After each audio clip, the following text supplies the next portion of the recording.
Eu sou a Carol Nogueira e esse é o Item Mais da CNN. O Tribunal Superior Eleitoral tem um novo presidente. Há pouco mais de um mês das eleições, o ministro Alexandre de Moraes assumiu o comando da corte no lugar do colega Edson Fachin. Caberá a ele conduzir o processo eleitoral em outubro. A cerimônia de posse de Moraes, na terça-feira, marcou o primeiro dia da campanha eleitoral no Brasil. No discurso, o novo presidente do TSE deu recados diretos e repetiu uma frase dele conhecida sobre liberdade de expressão. Liberdade de expressão não é liberdade de agressão. Liberdade de expressão não é liberdade de destruição da democracia, de destruição das instituições, de destruição da dignidade e da honra alheias. Liberdade de expressão não permite a propagação de discursos de ódios e ideias contrárias à ordem constitucional e ao Estado de Direito, inclusive durante o período de propaganda eleitoral. Alexandre de Moraes também defendeu a legitimidade do sistema eleitoral brasileiro e a segurança da urna eletrônica. Somos uma das maiores democracias do mundo em termos de voto popular, estando entre as 4 maiores democracias do mundo. Mas somos a única democracia do mundo que apura e divulga os resultados eleitorais no mesmo dia, com agilidade, segurança, competência e transparência. Isso é motivo de orgulho nacional.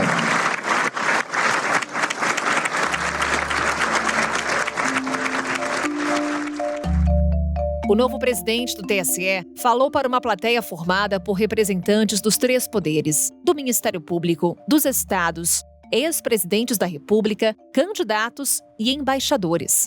A presença de adversários políticos num só lugar também dividiu as atenções de quem acompanhou o evento no tribunal. A cerimônia de posse de Alexandre de Moraes no Tribunal Superior Eleitoral foi a primeira vez em que Lula e Bolsonaro estiveram reunidos em um evento. Os 2 rivais se posicionaram cara a cara, mas se evitaram durante todo o tempo. Bolsonaro ocupou a tribuna de honra, enquanto Lula assistiu a tudo da plateia, ao lado dos ex-presidentes Michel Temer, José Sarney e Dilma Rousseff. Lula e Dilma não aplaudiram, nem se levantaram quando o atual presidente entrou no plenário.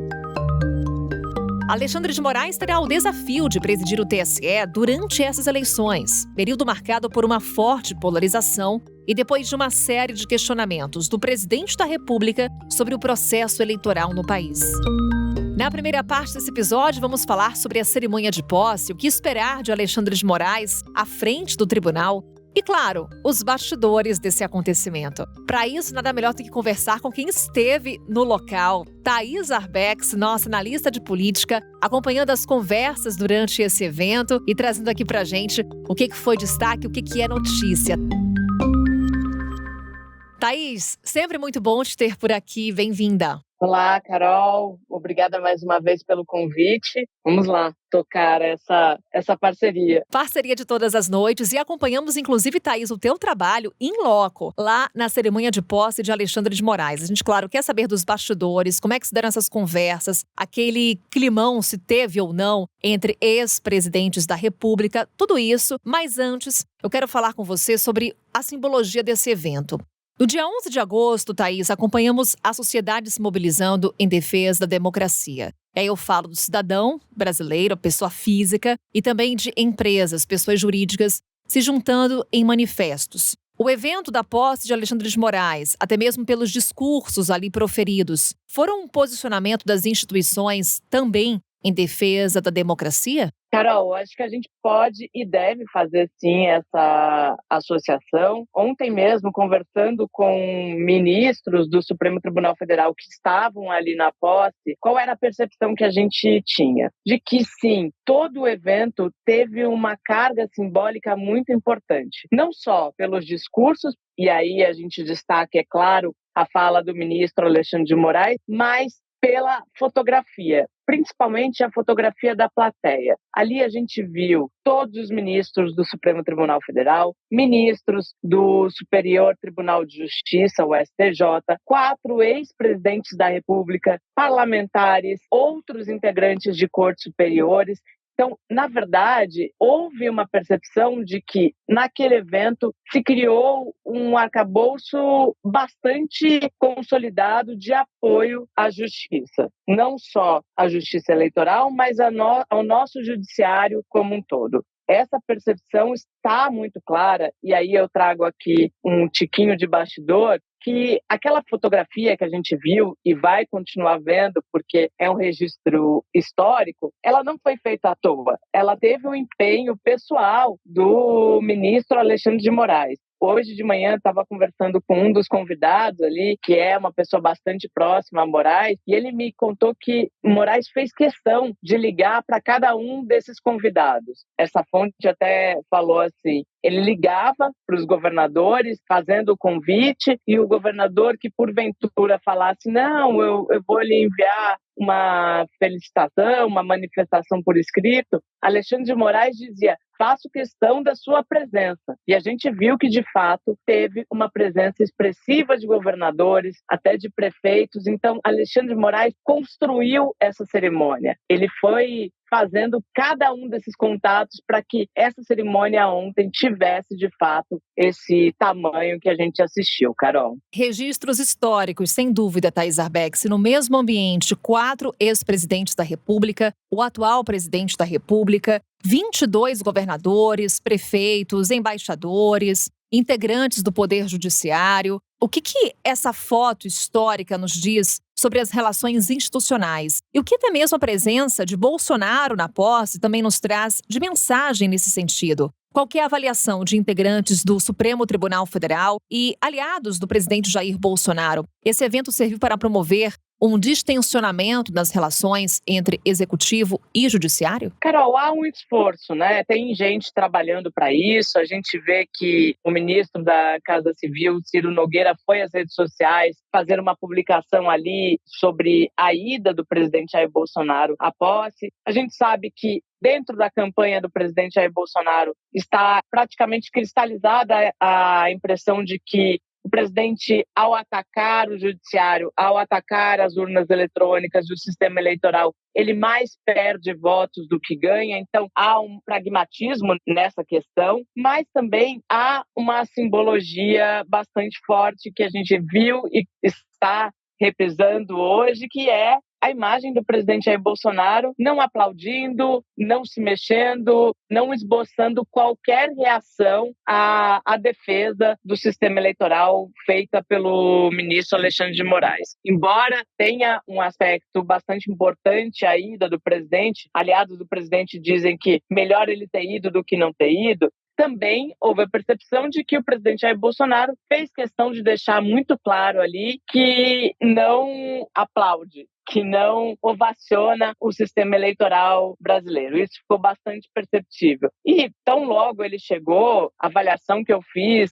ainda na transmissão ao vivo, foi que a ida de Carlos Bolsonaro também trouxe um simbolismo muito grande. O presidente Jair Bolsonaro levou o filho, e não o senador Flávio Bolsonaro, que a gente sabe tem uma relação mais próxima com a política, até mesmo com o judiciário, mas sim Carlos Bolsonaro, que é quem comanda a tropa na internet, quem por muitas vezes fez ataques a ministros do Supremo Tribunal Federal. Então, isso também foi visto como um gesto simbólico. A percepção de ministros que estiveram lá na plateia, ministros das Cortes Superiores que estiveram lá na plateia, é de que o presidente Jair Bolsonaro, no fim das contas, passa uma imagem muito ruim ao ficar com uma cara bastante sisuda e nem sequer aplaudir o ministro Alexandre de Moraes. Mas a avaliação é de que ele se coloca numa posição bastante isolada ao agir dessa maneira, Carol.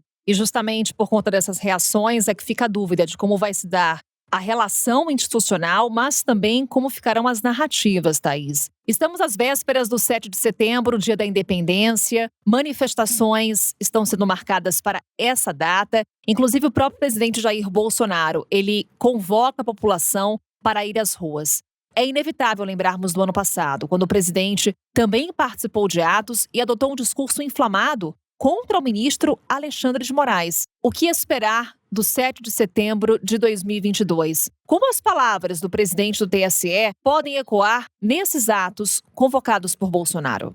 Carol, ao não esboçar nenhuma reação, a não aplaudir, há uma avaliação de que o presidente Jair Bolsonaro estava ali falando, conversando, dialogando com a sua base. Essa base que sim critica o Supremo, essa base que sim não acredita na urna eletrônica, essa base que acha, por meio de fatos não comprovados, que o sistema eleitoral brasileiro é passível de fraude. Mas o fato é que eu ainda volto naquela questão da percepção da campanha. A campanha comemora, Carol, a cada novo ato em que o presidente Jair Bolsonaro vai, comparece, fala, e ele não menciona, não faz críticas ao judiciário. Então, se a campanha conseguir manter esse controle, pode ser que o 7 de setembro não tenha esses ataques como a gente viu no ano passado. Na verdade, o ano passado foi o ápice, dessas ameaças, ataques do presidente Jair Bolsonaro ao judiciário. Mas, por outro lado, dentro da própria campanha do presidente, há uma avaliação de que o presidente Jair Bolsonaro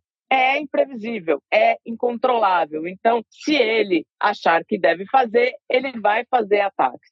Então, eu tenho ouvido isso de um ministro do Supremo Tribunal Federal. Por mais que tenha se criado uma espécie de muro ainda mais fechado para críticas e questionamentos ao sistema eleitoral, há também a convicção de que o presidente não é controlável. Ele não age a partir desse sentimento que seria comum, de que o evento de ontem lhe impede de fazer novas críticas. Então, acho que por se tratar do presidente Jair Bolsonaro, alguém que a gente conhece bem como se comporta e que tem convicções bastante formadas, principalmente a partir do que significa a justiça eleitoral, o sistema eleitoral, a gente não pode ignorar o fato de que ele sim pode ir para o 7 de setembro e fazer novos ataques ao Supremo, ao TSE e ao próprio ministro Alexandre de Moraes. Então vamos falar mais sobre ele, Alexandre de Moraes. O discurso dele durante o evento de posse, marcado pela defesa das instituições, do sistema eleitoral, da urna eletrônica, da democracia, Thaís. Foi uma amostra do que esperar de Moraes à frente do TSE?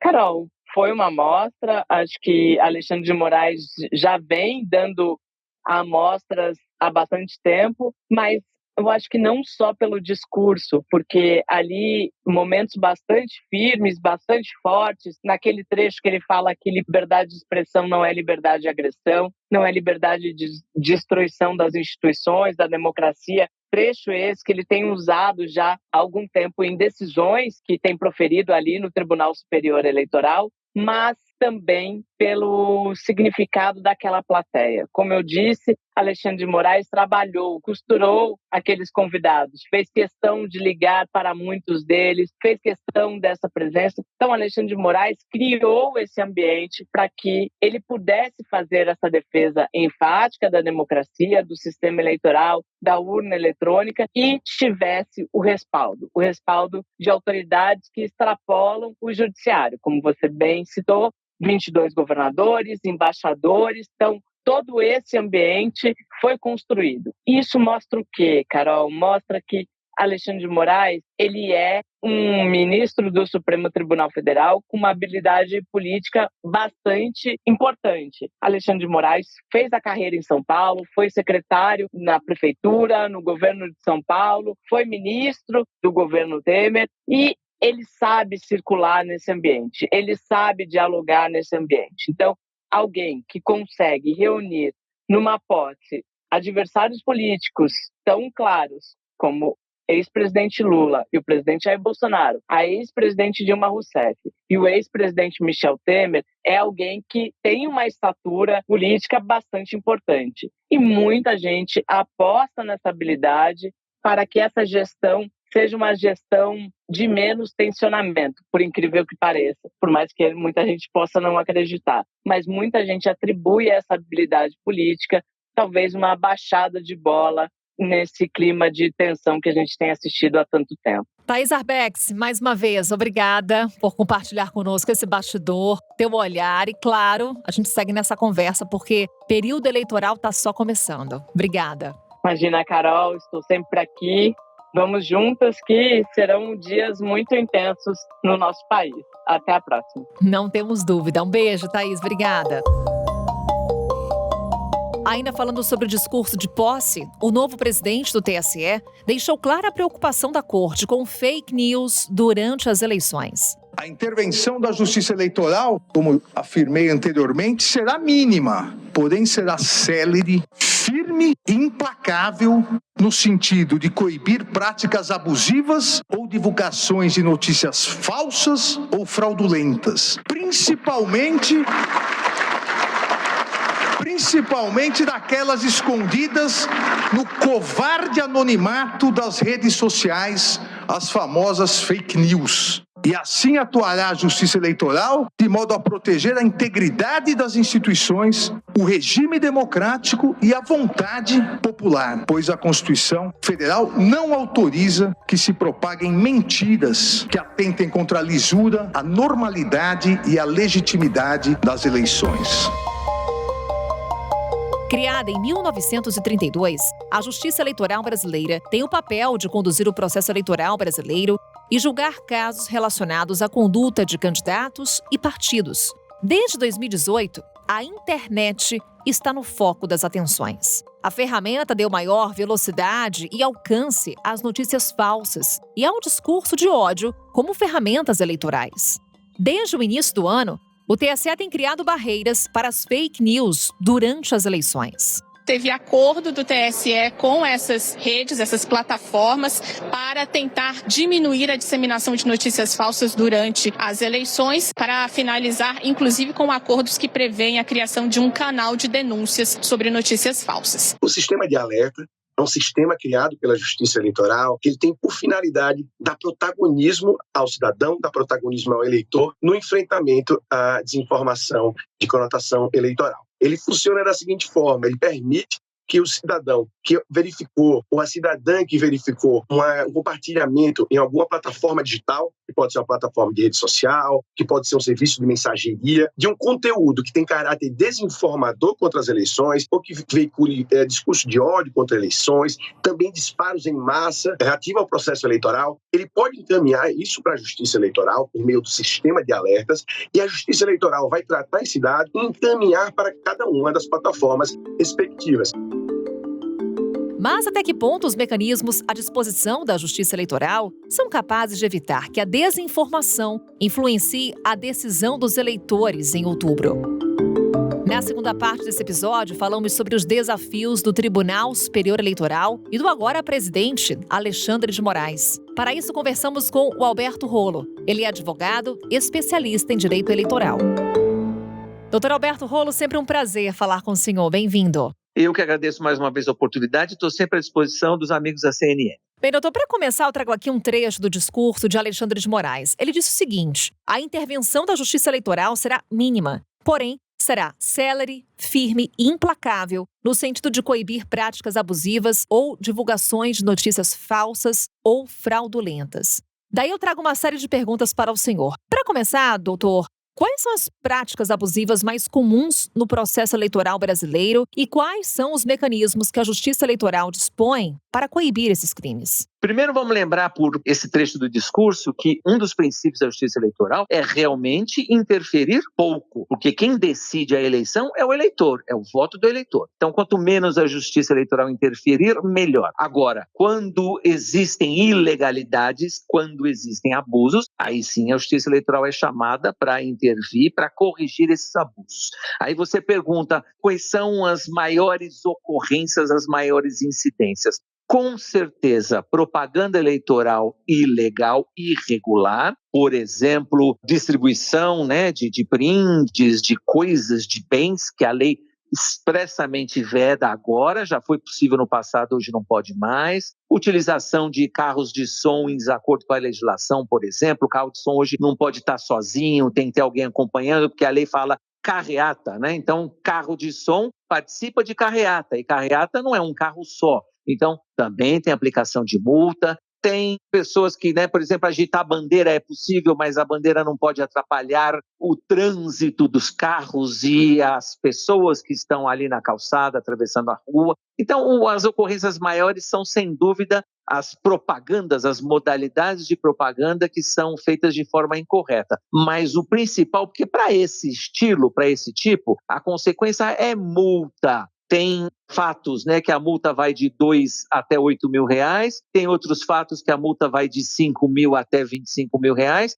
mas o pior, acontece menos, mas acontece, e a consequência é séria, são os abusos. Então a lei prevê abuso do poder econômico, pena, sanção, cassação do registro ou do diploma. Significa que o sujeito é eleito, mas não toma posse. Abuso dos meios de comunicação social, aí entra televisão e rádio, aquele pessoal que tem um certo tratamento privilegiado, porque a rádio ou a TV são da família. Então, esse abuso dos meios de comunicação também pode gerar cassação do registro ou do diploma. E, finalmente, um terceiro tipo de abuso que a lei prevê expressamente, que é o abuso do poder político. É aquele que já está no cargo, já está no exercício do mandato e usa aquilo que ele tem em virtude do exercício do mandato para a próxima eleição. Isso é abuso do poder político, a consequência também pode ser a cassação do registro ou do diploma, mas sempre depois de processo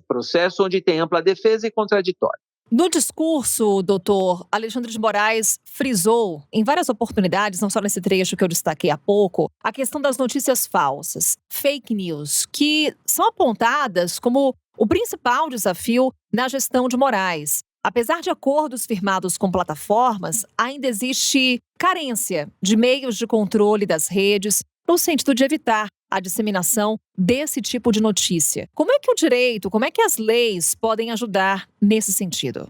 Com certeza é um dos principais desafios que o ministro Alexandre vai enfrentar. Mas por quê? Porque o mundo mudou. Se a gente comparar a eleição de 2018 com a eleição de 2022, a internet é uma ferramenta, um instrumento muito mais utilizado hoje do que foi em 2018. Então, as fake news, ou a desinformação, que é o nome bonito que o pessoal gosta de usar, acabam acontecendo com muito mais frequência. Então, além dessas parcerias, além desses acordos de combate que o TSE firmou com essas principais plataformas, e olha, abrindo parênteses aqui, até 2018, essas plataformas aguardavam uma decisão da Justiça Eleitoral para agir, para tomar providências. Agora não, por causa desses acordos, já em 2022 vai valer aquele princípio que essas redes, plataformas vão adotar de uma autorregulamentação da aplicação das suas políticas internas, ou seja, as próprias plataformas vão retirar do ar dos sites, vão retirar postagens ou até páginas, se for o caso,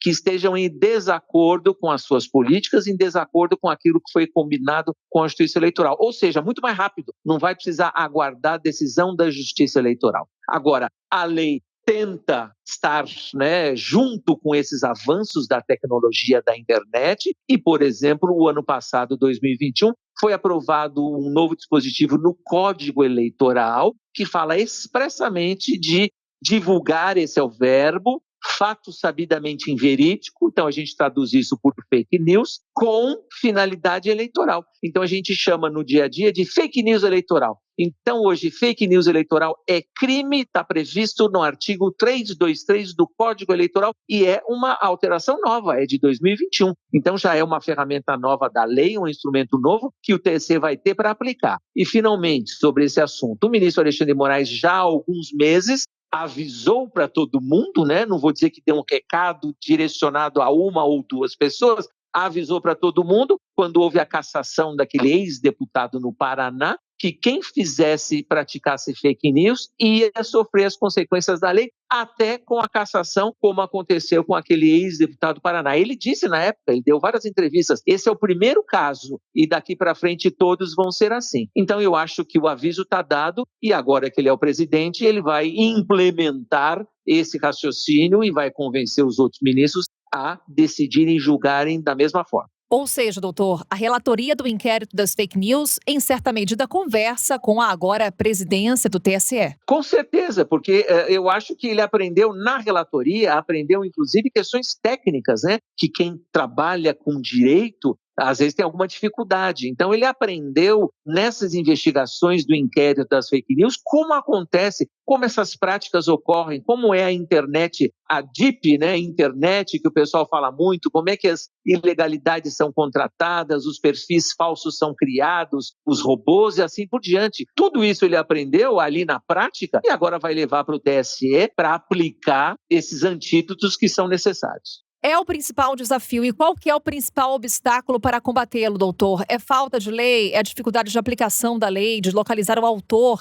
dessa notícia falsa? É a velocidade da disseminação da desinformação? Qual que é o principal obstáculo? Muitos desses fatores que você mencionou, eu acho que são preponderantes para essa dificuldade. Eu posso destacar a questão da prova técnica, que não dá para condenar alguém sem ter certeza que aquela pessoa é culpada. Então tem que fazer perícia, tem que chegar ao dono da página, às vezes a página foi invadida por um hacker e aí o dono da página não é o culpado. Então tudo isso depende de prova técnica. Essa prova às vezes acaba demorando e às vezes acaba não chegando ao resultado ideal, que é descobrir o autor. Então esse é um dos pontos ruins para combate às fake news. E o outro ponto é o volume, a quantidade, porque muitas vezes você retira da página uma postagem ou retira do ar uma página inteira e no dia seguinte você tem 10 postagens iguais ou piores e 10 páginas iguais ou piores. Então o volume, a quantidade, às vezes acaba atrapalhando que na prática esse combate às fake news seja realizado, né, a contento, né, com eficiência, como a gente espera. Para encerrarmos, doutor, o que esperar de Alexandre de Moraes à frente do TSE? Muito se fala de um trabalho de continuidade daquilo que foi feito por Edson Fachin, que consequentemente deu sequência a um trabalho iniciado por Luiz Roberto Barroso. O que podemos esperar? É, de fato, a continuidade de um processo de gestões anteriores? Eu acho que a gente pode falar em continuidade, sob o ponto de vista administrativo, é lógico, gerir o TSE em ano de eleição, então dá para falar em continuidade, né? Todas as providências necessárias que vão desencadear e vão desembocar na eleição. Sob o ponto de vista jurisdicional também, não tenho dúvida, presidente coordena os trabalhos da sessão, coloca os processos na pauta. Então, acho que a gente pode falar em continuidade. Agora, sob o ponto de vista pessoal, aí eu acho que não. Aí eu acho que a personalidade do ministro Alexandre é completamente diferente da personalidade do ministro Edson Fachin, sendo que o ministro Alexandre ele é mais contundente nas colocações, ele é mais duro,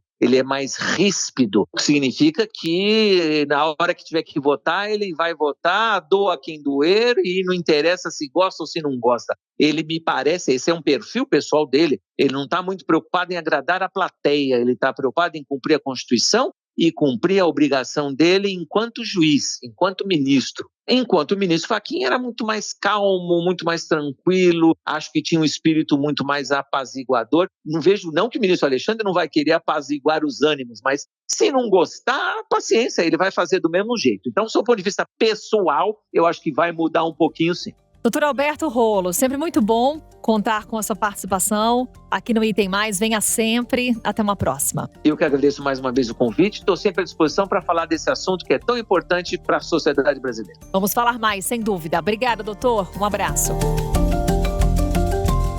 É o Item Mais de olho nas eleições. A gente volta a se encontrar amanhã com outro assunto. Até lá.